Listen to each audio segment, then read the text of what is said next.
C'est un phénomène qui peut être immensément important qui arrive là. Donc, parce que s'il commence à y avoir les hommes qui décident que la société les intéresse plus. Depuis la crise du Covid, il y a à peu près 7 millions d'hommes, ce qui est quand même beaucoup, qui ont décidé de ne pas aller retravailler, qui n'apparaissent plus dans les statistiques, ni du chômage, ni de la recherche de travail, ni rien du tout. En Angleterre, c'est 700 000, ce qui est dire, parce qu'on a les statistiques en Angleterre, aux États-Unis, parce qu'on peut les mesurer. En France, ça doit être à peu près la même chose.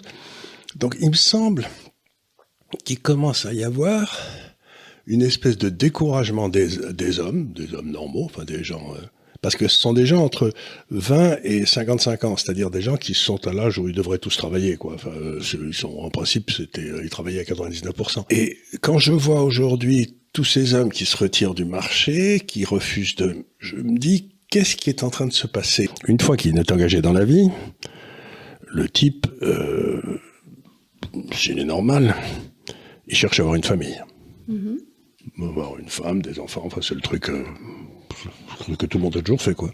Et aujourd'hui, il y a beaucoup de divorces, et 90% des divorces, en particulier aux États-Unis, sont initiés par les femmes.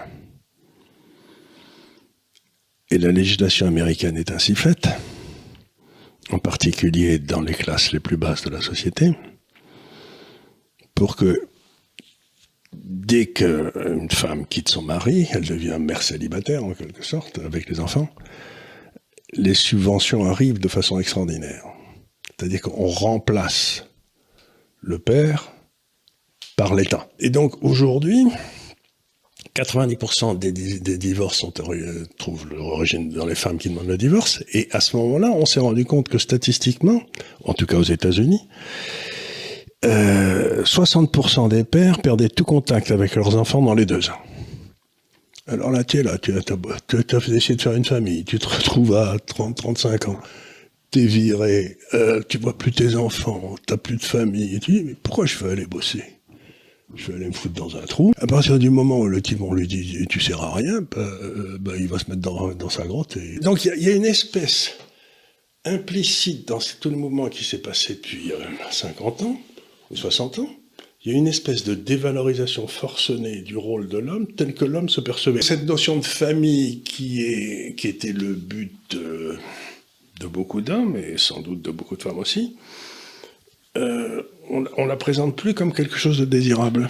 Non. C'est la première fois dans l'histoire de l'humanité que des hommes jusqu'à 18 ans sont éduqués par des femmes.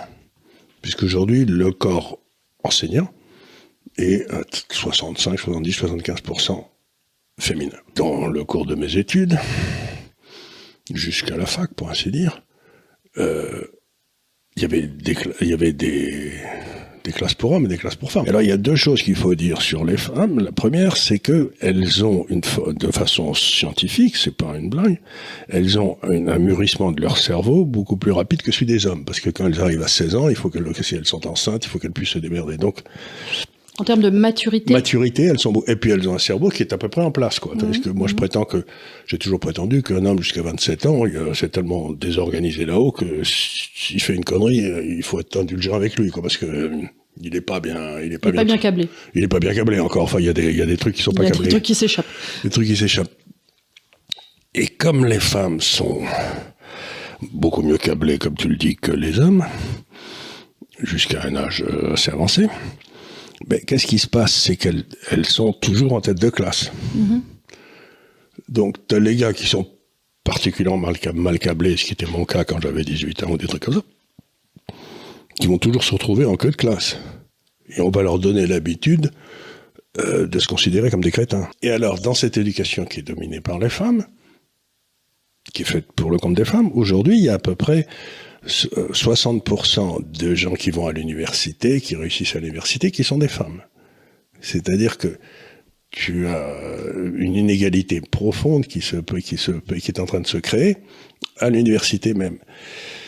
Et dans les écoles.